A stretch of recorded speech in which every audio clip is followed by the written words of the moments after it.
एक बात तो पहले तो थोड़ा सा ये बोलना चाहूंगा कि आप बोले असर क्या होता है। तो जब मैंने पहले जो है ना, मैंने इसमें पीछे भी लिखा हुआ था, ऐसा नहीं है। इसके अंदर जो लिखा हुआ है, ये देखिए इसके अंदर लिखा हुआ है 133 मालमत्ता धारकों की यादी थी उन्होंने बनाई थी। उसमें से 37 मालमत्ता की सुनवाई पूर्ण करके इनको है ना जो है इनको है ना सकारण आदेश निकाले गए थे, मतलब है ना कार्रवाई करने के अतिक्रमण विभाग को आदेश दिए गए थे जब 2020 में। उसके बाद और है ना बाकी की 96 मालमत्ता धारकों की निर्णय देना बाकी था।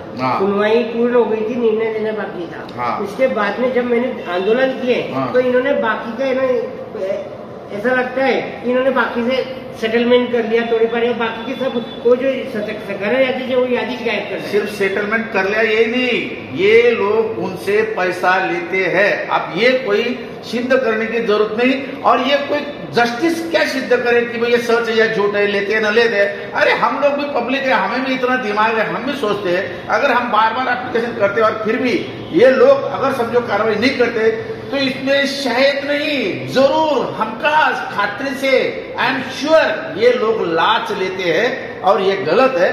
तो मेरा मानना ये गुप्ता जी, ये जो अपने कानून के तहत कार्रवाई करने की कोशिश की, जो सिटीजन को अधिकार मिला है, अब इससे आगे आप कौन सी स्टेप उठा सकते हैं कि जो कि आपकी मांग पूरी हो सके? इसके आगे ये कि है ना हाईकोर्ट में रिट पिटीशन डाल सकते हैं और अपने हाईकोर्ट को इसको है ना कार्रवाई करने के लिए हाईकोर्ट से विनती कर सकते हैं, इनको है ना वहाँ पे हाईकोर्ट में खींच सकते हैं। गुप्ता जी का विश्वास है कि मुझे एडमिनिस्ट्रेटिव ऑफिसर न्याय देंगे, मेरी जो कंप्लेन है उस कंप्लेन का निपटारा करेंगे और उसके बाद में गुप्ता जी का और भी कहना है कि वो जस्टिस के सामने जाए, कोर्ट में जाए और कोर्ट उनको आदेश दे और ये तोड़ा जाए। अच्छी उम्मीद है कि एक नागरिक की एडमिनिस्ट्रेशन के ऊपर, जुडिशरी पर विश्वास करते हैं, मगर मेरा ये मानना है कि गुप्ता जी ने जो प्रश्न उठाया है वो जनता की तकलीफ है, नागरिक की तकलीफ है, जलगांव में रहने वाले सिटीजन की तकलीफ है, जो ग्राहक बन के आते दुकान के सामने उनकी तकलीफ है और उनकी गाड़ियों का दंड होता है, ये पब्लिक के लिए है। तो मेरा मानना है कि पब्लिक ने इस बारे में ये टॉपिक गुप्ता के भरोसे नहीं छोड़ना चाहिए, एडमिनिस्ट्रेशन के भरोसे नहीं छोड़ना चाहिए, जुडिशरी के भरोसे नहीं छोड़ना चाहिए। क्यों कि इसमें हमें एक नगर पालिका में महासभागृह दिया गया है कि जिसमें अपने 75 एक नगर सेवक चुन के आते हैं, महापौर बनते हैं, उनको अधिकार होता है, वो सख्ती से ये काम कर सकते हैं। वैसे ही हमारे एक तो विधायक होता है कि आमदार जस्ट नाउ सुरेश बोड़े नाम का आदमी है, इनको भी बड़ा अधिकार है क्योंकि वो शहर का लोक प्रतिनिधि विधानसभा में है। उसी तरह हमारे पालक मंत्री गुलाबराव पाटिल वो भी कर सकते हैं क्योंकि पालक मंत्री को बहुत सारा अधिकार है और वो करते नहीं। इसलिए मेरा आशा एक सुझाव है, जब जनता को, पब्लिक को तकलीफ होती है और जो प्रशासन चलाते वो काम नहीं करते, जो तुम्हारा शासन चलाते वो भी नहीं काम करते, फिर हमको जुडिशरी की तरफ जाना पड़ता है, ये हमारे लिए बड़ा तकलीफ का काम हो जाता है। तो मेरा अपील है जनता को कि हम ऐसे नगर सेवक चुन के लाए और वो वहां प्रस्ताव रखे, ठहराव रखे और आदेश दे आयुक्तों को कि ये अतिक्रमण तुरंत निकाला जाए। हम ऐसे एमएलए आमदार चुन के लाए कि जो आदेश दे कि ये करना बहुत जरूरी है। ऐसा आदमी को हम पालक मंत्री बनाए, उसको कानून की थोड़ी बहुत अक्ल हो, सूझबूझ हो, वो थोड़ा बहुत ईमानदार हो।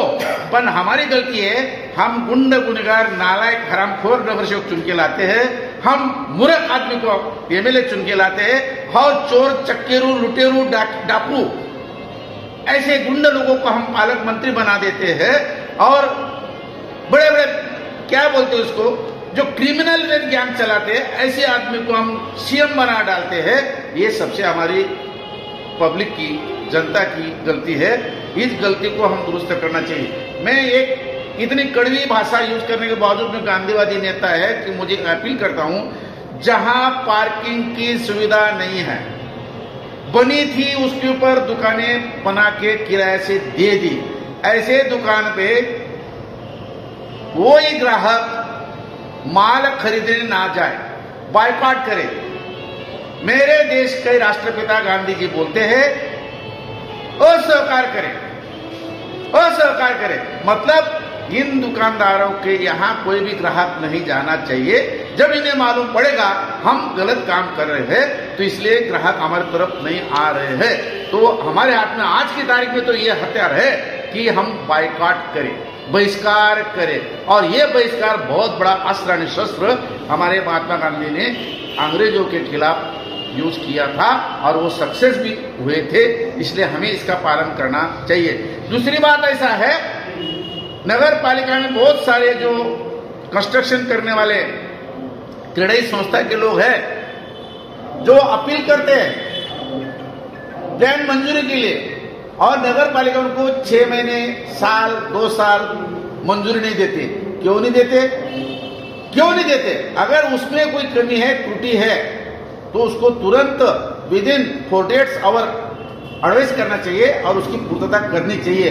जलगांव शहर में ये क्यों डिले किया जाता है जानबूझकर? नगर रचना विभाग आयुक्त इनको लाच चाहिए और ये मामला कोई कल्पना नहीं है, ये अनुभव है कि यहाँ के नगर सेवक अनंत जोशी, इनके भांजे से 2.5 लाख इन हरामखोरों ने, इन चोरों ने, इन गद्दारों ने लाच ली थी। और ये जब जोशी को मालूम पड़ी और जोशी ने कुछ एजिटेट किया, एक्सपोज किया, जब इनको थोड़ी शर्म आई तो पैसा वापस मिला।